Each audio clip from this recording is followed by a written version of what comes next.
નફોખોટ એક વેપારી એક મોબાઈલ 7,800માં વેચે છે અને 30% નફો મેળવે છે તો તેની પડતર કિંમત કેટલી હશે? કે પડતર કિંમત હોય કોઈ પણ વસ્તુની 100%, એમાં નફો પ્લસ થાય પછી જે બને એને કહેવાય વેચાણ કિંમત. નફો કેટલો થાય? 30% નફો છે એટલે વેચાણ કિંમત કેટલી થઈ? 130%. એની કિંમત કેટલી આપેલી છે? 7,800. પડતર કિંમત ગોતવાની છે આપણે, મારવાની છે ચોકડી. 7,800 ગુણ્યા 100 છેદમાં 130. આ મીંડું ઉડાડી દઈએ આપણે અહીંયા. પછી આ 13,6,78. આ મીંડું છે અહીંયા જવા દઈએ આપણે. 60 ગુણ્યા 100 એટલે કે જવાબ આવે 6,000. મતલબ કે મોબાઈલની પડતર કિંમત હશે 6,000. અથવા તો તમે સમજીને કરી શકો કે ભાઈ 30% નફો હોય, કોઈ પણ વસ્તુ હોય 100% હોય, એમાં 30% નફો એટલે કે 130 થઈ. 130ની વેલ્યુ કેટલી કીધી છે? 7,800. તો 100ની વેલ્યુ કેટલી? આ જુઓ 13,6,78 એટલે કે 60 ગણા છે, બરાબર. તો 100ના 60 ગણા આપણે 60 અને બીજા બે મીંડા 6,000. દિશા અને અંતર આવા ક્વેશ્ચનમાં કહેવાય કે વાંચતું જવાનું અને દોડતું જવાનું. રામ ઉત્તર દિશા તરફ 10 કિમી ચાલે છે. અહીંયા કહેવાય કે રામભાઈ ઊભા છે અને ઉત્તર દિશા એટલે કે આમ આવી રીતે ઉપર 10 કિમી ચાલે છે. તો કે ભાઈ આ ઉત્તર દિશા તરફ 10 કિમી ચાલે છે. પછી જમણે વળે છે. આ ડાબી સાઈડ, આ જમણી સાઈડ.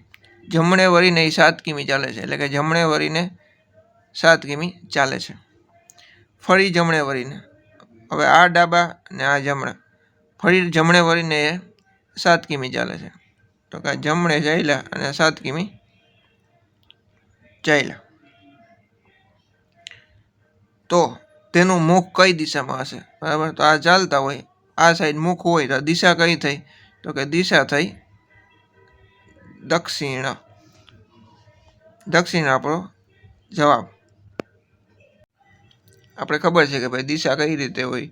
તો કે આ રીતે હોય. આ ઉત્તર, આ દક્ષિણ, આ પૂર્વ, આ પશ્ચિમ. પછી આને શું કહેવાય? તો કે આ હોય વાયવ્ય, આ હોય ઈશાન, આ હોય નૈઋત્ય અને આ હોય અગ્નિ. અને આને આપણે વાયવ્ય છે તો એને ઉત્તર અને પશ્ચિમ પણ કહી શકીએ. ઈશાન છે તો એને ઉત્તર અને પૂર્વ પણ કહી શકીએ. આ અગ્નિ દિશા છે તો એને આપણે પૂર્વ અને દક્ષિણ અથવા દક્ષિણ અને પૂર્વ પણ કહી શકીએ. અને નૈઋત્ય છે એને પશ્ચિમ અને દક્ષિણ અથવા તો દક્ષિણ પશ્ચિમ પણ કહી શકીએ. એક પરીક્ષામાં એક વિદ્યાર્થીને 30% માર્ક્સ પ્રાપ્ત થાય છે અને તે 40 માર્ક્સથી નાપાસ થાય છે. જો પાસની ટકાવારી 40% હોય તો પરીક્ષા કેટલા ગુણની હશે? આપણે સમજી લઈએ. બરાબર. એક વિદ્યાર્થી છે એને અહીંયા 30% માર્ક્સ મળે છે, બરાબર. આપણે ઓપ્ટન માર્ક્સ એના 30% થાય છે. જ્યારે પાસિંગની ટકાવારી કેટલી છે?